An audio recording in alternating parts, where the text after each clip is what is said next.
The roster is all but set. OTAs are coming up. Screw it. Let's predict the 53 here on the Locked On Vikings podcast.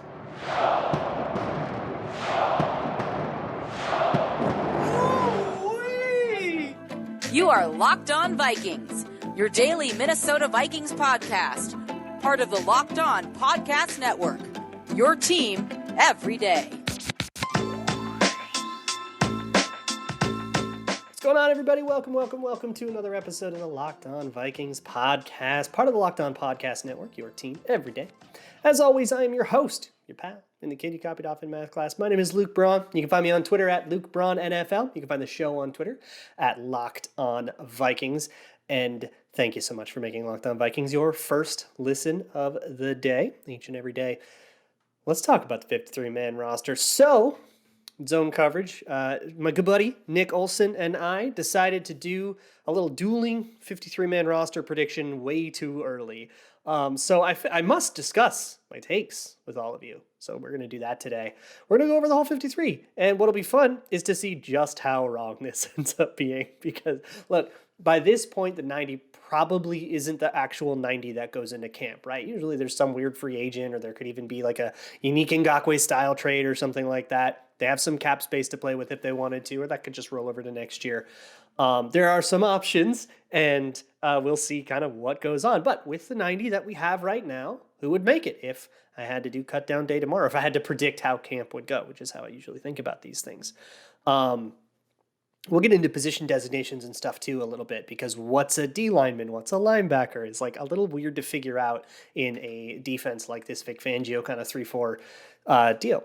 But we'll do the offense first. So also, Andrew Booth was supposed to be today, but I wanted a little more time to watch a little more tape. So hopefully we'll be able to talk to him tomorrow. Talk to him. That'd be awesome. Talk about him tomorrow. Let's get into it, though, with the quarterbacks first. Pretty easy group to predict. So, actually, Nick and I disagreed, though, on whether or not Sean Mannion would be on the 53. We got Kirk Cousins, Kellen Mond. Those two guys are pretty much locked in, right? You're not going to cut Kellen Mond unless he's a total catastrophe or, something off-field happens or something. But Sean Mannion, who should be the backup quarterback, is on my 53, and it's not on Nick's 53, which is interesting. Nick's deal was, we'll put him on the practice squad, and we can kind of call him up if Kirk Cousins, has another COVID game or something like that, right? Which wouldn't happen because those rules are gone this year. But, if he twists an ankle or whatever, Sean Mannion, you can just call him up from the practice squad. The thing is, you can't do that in the middle of a game. And that's my deal, is would you trust, let's say, first quarter, Kirk Cousins enters concussion protocol and is ruled out for the game. Totally good for next week, but you need him to finish out that game. Do you trust Kellen Mond for 3 quarters? I kind of need to see that before I'm willing to save a roster spot on Sean Mannion, which is why I kept Mannion. So I have Kirk Cousins, Sean Mannion, and Kellen Mond. In an ideal world, Kellen Mond just takes the backup job and you don't need Sean Mannion at all. But again, I got to see that to believe it. But this is going to be a big camp for him. That first kind of week at camp where we really get to see if he's gained some skills from what he was last year. I'm very curious to see. It's going to be a really big moment for him. Running backs. This is where probably my spiciest take is. So, of course, you got Dalvin Cook. Of course, you have Kene Nwangwu. He's going to be the kick returner. Easy. CJ Ham. Easy, right? So I think most 53-man roster predictions that we see between now and camp are probably going to either cut Ty Chandler and put him on the practice squad, he's just a 6th-round pick, or keep 5 running backs. I'm going a different direction. I'm cutting Alexander Mattison. Hear me out. So here's the deal. Ty Chandler's biggest strength is supposed to be his vision. That he knows what hole to hit and he knows where to go and all that stuff. And then his second biggest strength is top end speed. So if you can hit a hole and then there is a crease, he's kind of got some home run speed if you can get him there, but he's not like an elusive back that makes people miss. That's kind of supposed to be the book on him. I do want to watch some tape, and I might do like a whole article and a deep dive on him and really see, because the question becomes, can he take the RB2 spot? RB1 is spoken for. That's Dalvin Cook. RB2, which is Nwangwu, or RB3, which is Nwangwu, is spoken for. And Nwangwu is going to make the team because he's the kick returner and he's going to be the 3rd running back. So really, for Ty Chandler to be useful, he needs to either be RB2 or he needs to justify being RB4. And he needs to be good enough on special teams or something to justify the Vikings taking that fourth spot. I think he can do that. And it's because of like that vision strength is the thing that Alexander Mattison's like struggles with the most is missing aiming points and kind of the mental mistakes. He's, a thumper. He's kind of a guy you can hand the ball to and give some bruises to when you need to spell Dalvin Cook.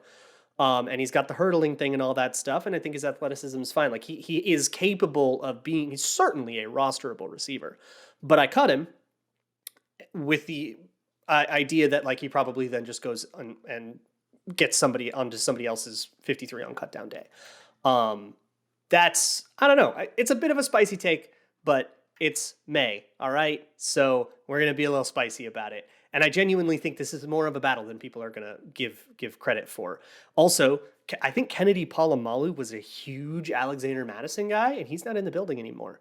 We've got new people in the running back room, and they don't have the same attachment to this is, Cook and Mattison, and they're the two guys. That attachment isn't there. The next group I'll do is wide receivers, which is pretty easy. Jefferson, Thielen, Osborne, Amir Smith-Marset. Those four are kind of the chalk four, and those guys will be the ones getting the lion's share of snaps. Then you have wide receiver 5, and then if you want, 6 and 7. So I have a few interesting people to choose from here, right? You've got Jaylen Naylor, who they just drafted. You have Dan Chisena, who's really likely to make the team on special teams, and I did put him on the roster because of that. He's just going to we've kind of learned here, right? He's going to nail the special teams drill, and the special teams coach will fall in love with him. He's convinced a couple different special teams coaches now, and that's just going to happen, and he's going to be wide receiver 6 probably. And honestly, in the last camp, it looked like he was actually kind of coming along. So there's a reasonable chance that maybe this dude becomes somebody that can get in from scrimmage. He did get in from scrimmage a little bit last year. And then I kept Jaylen Naylor instead of somebody like BC Johnson or Blake Prohl. There are a couple other wide receivers, the Myron Mitchells and Tristan Jacksons of the world that probably we don't need to worry too much about. But here's the deal. I think it's really between BC and Naylor for a wide receiver spot. I don't really see them keeping 7 necessarily. They could if they wanted to do more like 11 personnel. But I think if they kept 7, it's because 7 people earned it. And BC Johnson, coming off that ACL, there's a lot of uncertainty for me. And he's another one I put in the Alexander Mattison category of, we didn't quite find room for you, but somebody will. So I didn't put him on the practice squad or anything because I kind of feel like if he gets cut, he's going somewhere else. And good for him. He'll go be on someone else's team. That's the wide receiver group that I went with. I want to get through the rest of these. The trenches are really, really hard. So I'm almost certainly going to get a whole bunch wrong there. So let me tell you what I'm about to get wrong. Let's just go say some stuff that'll age poorly. But first things first, let me talk to you about the best tasting protein bar on the planet. That is Built Bar. Built Bar is the number one protein bar for you if you want something chocolatey. If you want something that's not going to knock you off the wagon because it's only got 130 calories, 4 grams of sugar. And if you compare that to a regular candy bar, it's 300 calories, 30 grams of sugar, just this total nightmare if you're trying to lose or maintain weight. Nope, not with a Built Bar. And it comes in a bunch of delicious flavors like chocolate orange, chocolate cherry. They've got their mint, all their classics, and they even have stuff like Built Puffs, which is a marshmallowy one. So head on over to Built.com. Use promo code LOCKED15. That's promo code LOCKED15, all one word. And you get 15% off of your order. That is at Built.com. Thanks so much for making Locked On Vikings your first listen of the day, each and every day. We're doing a little bit of a way too early 53-man roster prediction. This is great. There are no consequences. If I'm wrong, nothing happens to me. So I can say whatever I want, like cutting Alexander Mattison and BC Johnson. Speaking of that, speaking of cutting people that people don't want me to cut, I'm cutting Nick Muse. That's one of my draft picks that I have not making the team. I got 3 tight ends, Irv Smith easy, and then Johnny Munt seems to be the penciled in tight end too, because the next most competitive player they have is either Nick Muse or Ben Ellefson. Nick Muse is another one that I want to study a little bit more, and honestly, I probably won't have a great take on it, a super lucid take on him until I see him in camp. But for now, he seems to be somebody that I probably wouldn't have drafted, and I probably wouldn't project to make a 53-man roster. He was picked 227, so that's not that out of the question. But I have Johnny Munt and Ben Ellefson making it. And the big one is I want blockers, And Ben Ellefson is probably the best blocking tight end on the team right now, including Irv Smith, who's better than you think, but he's of course he's there to be a receiver. Ben Ellefson is a genuinely awesome blocking tight end, and I have trouble seeing him getting cut because that's so useful. And it's not flashy, it's not sexy, and it's not really the thing people think about when they think of tight ends. They think receiver but bigger. But for me, blocking is how you get on the field as a tight end, and then you can just be a big guy. And if you're 6'5", you become a red zone option. But really, you're in that play because you're part of the run play that they could be calling that they're actually doing play action for now. So Ellefson makes the team for me, and then I just see Johnny Munt, I think, is just kind of the second best overall tight end in that whole group. I wish they got a little bit more competition in the draft, in like the early day 3 of the draft. There were a lot of tight ends going around that area of the board that I really liked. But alas, they didn't, so we kind of pencil in Johnny Munt. Nick Muse could prove me wrong. I've got him on the practice squad, and he's maybe one of those guys that just needs a year to kind of hone. I think he's a very willing blocker. An aggressive blocker, but there's just technique stuff he would need to hone, and maybe a year on the practice squad can do that for him.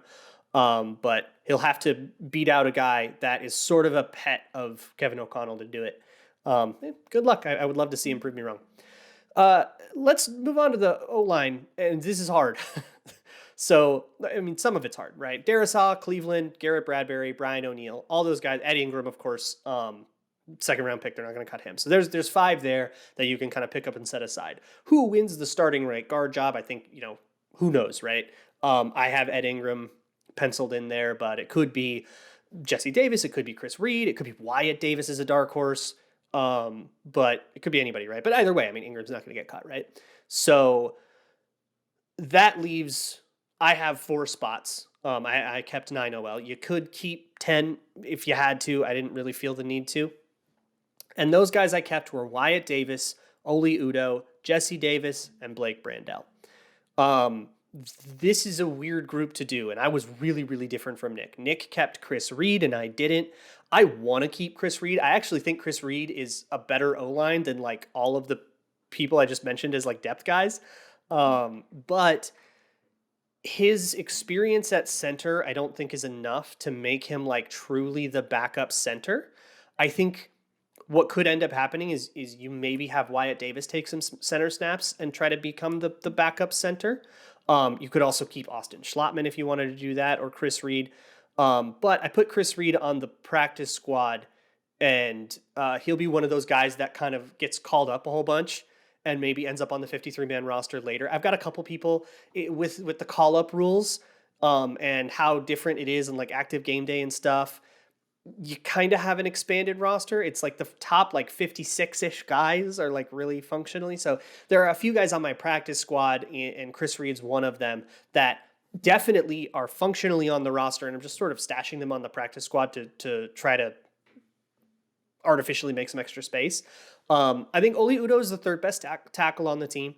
And Blake Brandel is the 4th best tackle, but he's going to be in a competition. Brandel and Vidarian Lowe. And I think drafting Vidarian Lowe tells me that they want to keep another tackle.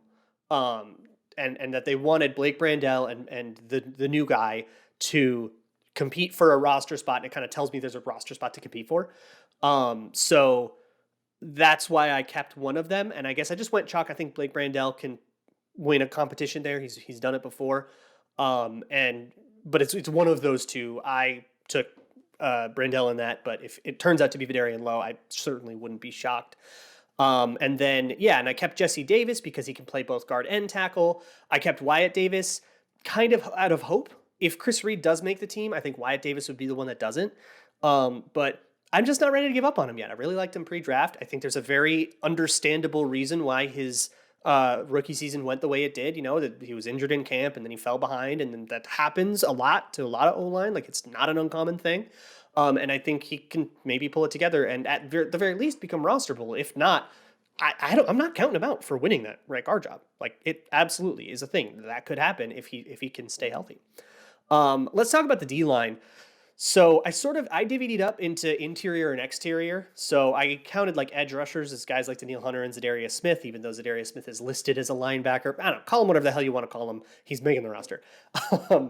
And then I put in that category DJ Wanham, Kenny Willekes, Patrick Jones. Honestly, all three of those last guys you could cut, and I wouldn't be surprised.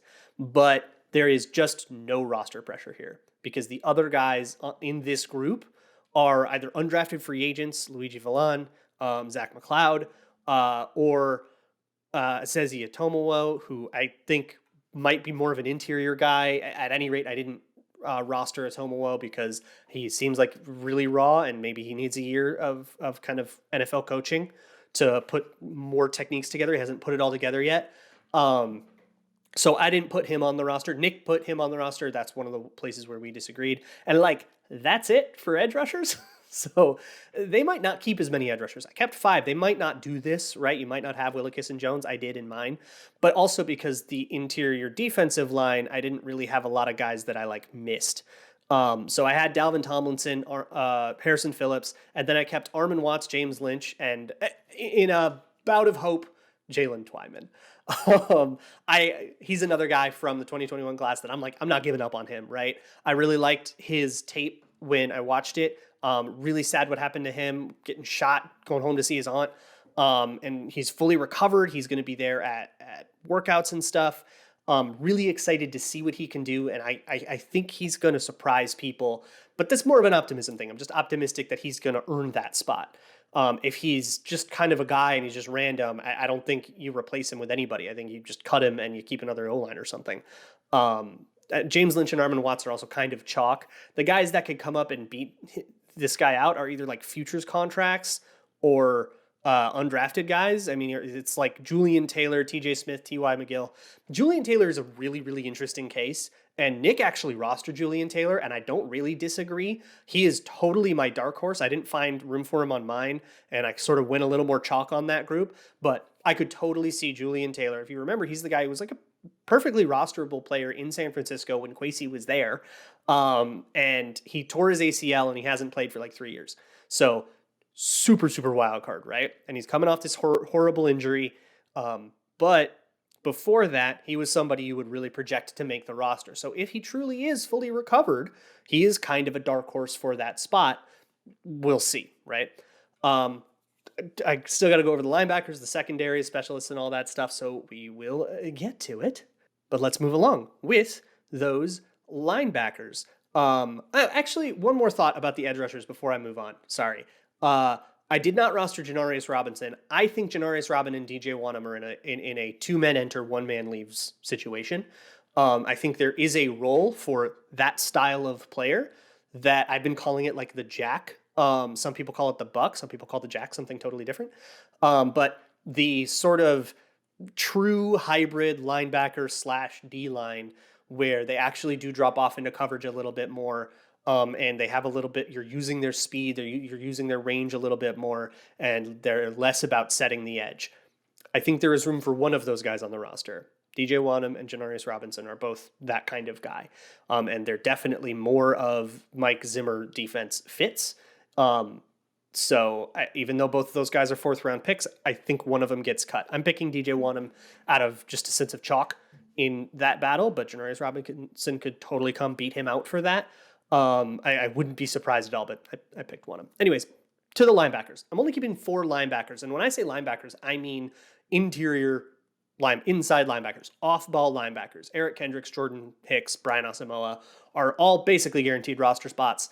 And then that only leaves room for one more between Chaz Surratt, Troy Dye, Ryan Connolly, Tuff Borland, Blake Lynch. All of these guys had snaps last year, and I think literally only one of them makes it. And again, this is that's a lot of draft capital going out the window when you cut 4 of those guys, but that's what you get when you change schemes. This is a position that a Mike Zimmer defense needed more bodies at. You needed seven of these guys because sometimes you would have 3 of them on the field at the same time. In this one, I don't think you have 3 guys at the same time, 3 of these kinds of guys on the same time often. I do think there's a sub package that has Brian Asamoah, Jordan Hicks, and Eric Kendricks in it, and you do need some depth for that, but I think it's just a sub package. I don't think it's on more often than 3 safety, for example, or true nickel with Chen and Sullivan out there. So I only kept 4. And the guy I'm picking to win that 5-man competition, I mean, you could pick anyone you want. I'm picking Blake Lynch mainly because he finished on top of it last year.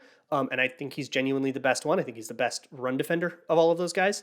Troy Dye was very lost last year, but Dye's probably my second favorite guy to win that job. He seemed very much fast and wrong last year. And I've talked about this before. You start the path of development. This kind of goes for all athletics too. You start slow and wrong. You don't know what you're looking at. You're slow to react to things and you can't quite make decisions. Then you're slow and right where you can figure things out, but you're still not fast at it. And then you start to play on instinct and you get fast, but then you're not making the right decisions anymore because those instincts aren't developed. So you're fast and wrong. This is where Troy Dye is. And then you're fast and right, and that's when you're developed, where you're seeing it, you're feeling it, you know it, you're comfortable with it. And fast and wrong is the step before fast and fast and right is where we want to be. So Troy Dye could get there. I don't really believe in Chaz Surratt. He could make the team on special teams. He certainly has the athleticism too. But to me, what would you say you do here? And I mean, I'm a big Chaz Surratt hater. I think that was one of the worst picks Rick Spielman's ever made. And then you've got guys like Tuf Borland, Ryan Connolly, who sort of were at the bottom of the roster. I guess would be dark horses for this. Ryan Connolly had a really good camp last year, but I'd be pretty surprised. But I don't know. It's kind of wide open. Let's move on to the cornerbacks, which is a much more pressured group because they added quite a bit to it in the draft and over the offseason. So I do think this group is rounded out, and it feels like the kind of group that you can go into a camp with and not be embarrassed by. But Patrick Peterson, of course, Andrew Booth, of course, Caleb Evans, of course, Cameron Dantzler, I think, makes the team easy. Shannon Sullivan makes the team. That leaves, I kept 7 corners. A lot of these predictions only keep 6, but I kept 7. And that leaves like Harrison Hand and Chris Boyd are the 2 I kept, but you could have Nate Hairson there. There are guys, there's Ty Smith, Perry Nickerson. There's like some pressure for these guys. Ty Smith and Perry Nickerson have made teams before. Nate Hairston was on the team for I think like 14 of the weeks last year with the Broncos with Ed Donatel, but I do think it's telling that Ed Donatel didn't put him on the 53 to begin with, and it was only later after he kind of got promoted and he had mostly a special teams role. So I didn't keep Nate Hairston, but he's another one of those guys in that Chris Reed place for me, and same with Perry Nickerson. I kept them both on the practice squad as like, okay, these guys are going to dress a lot. We're going to use these guys. But I kept Boyd in hand, and the reason is special teams. Chris Boyd, second best punt gunner on the team, I think, after Dan Chisena. So I think he makes the team based on that. I don't think he's like, I've got him as cornerback 7. And I mean, he's not going to get snaps over Dantzler or Caleb Evans, but like he also did get above Dantzler for a second last year on the depth chart. So like he's got some game to him, but I think it's mostly a special teams role. And then Harrison Hand as well, who can play nickel, he can play backup punt gunner, and he can be kind of a depth piece. He would be a guy that sort of, I think he's primarily in competition with Perry Nickerson. And you might not necessarily keep either of them, but I did. And I think those 2 guys go hand in hand in terms of like their role on the team. And Harrison Hand beat Nickerson last time. I think he can do it again. Safeties, pretty easy. I'm going really chalk here. Harrison Smith, Lewis Seen, Cam Bynum. There's your 3. They're going to rotate in all the time. And then Josh Metellus, who is a god of special teams. He was awesome on special teams. And so I think he's going to kind of have a roster spot for as long as he wants one there in that regard. And then, of course, develop slowly as a safety. But he wasn't like a raw guy coming out. I think he kind of is who he is at safety, which isn't very good. But special teams, that's how you make the team. And then specialists, I went fully chalk. Look, Ryan Burkich, the Oklahoma kicker with the cowboy hat everybody likes, isn't good. He went 40 for 52 his last 2 years at Oklahoma, including there was one miss on his stat sheet. I didn't see it. Maybe it was blocked, so let me know if it was a blocked kick. But he did miss an under 30 once. That's something that I will need to look into, and somebody needs to explain that to me before I see him beating out Greg Joseph. But a number of misses under 40, plenty of inconsistency on the longer distances. It's not a great resume. He's got a big leg, but I need to see a lot of consistency. I think he needs to have a pristine camp to make the team. Andrew DePaola does not have any competition. He just gets the long snapper job. And then you have Ryan Wright versus Jordan Berry. Ryan Wright's was inconsistent in college, and he'll need to be very consistent kind of for a while, for a whole month of camp and preseason and all that stuff. He'll need to really kill it. He's got a big leg. And of course the funny athleticism. He's ran a 4.6. He's 245 pounds. Like, he's a dope athlete. But Jordan Berry, I thought, did a pretty good job last year, and I don't see him relinquishing that job very easily. There's my 53. If you don't like it, that's okay. I don't. That's fine. You make your own 53. Send it to me. I would love to see it. Send me your 53-man roster. If you think, man, he really should have kept Alexander Mattison, show me what that roster looks like. And if you're just cutting Ty Chandler instead, then great. We'll see what happens, right? It's May. I fully expect half of this to be wrong. I fully expect a bunch of somebody's going to tear their ACL, right? Somebody's going to get traded or something. A whole bunch of stuff will happen. So exciting stuff. Hopefully tomorrow we can talk about Andrew Booth. I can get a little bit more tape in, and I can kind of do what I did with Lewis Cine earlier in the week. And we'll just kind of keep chugging along like that. I will see you all tomorrow. Thank you so much for checking out Locked On Vikings First Listen every single day. And as always, Skol.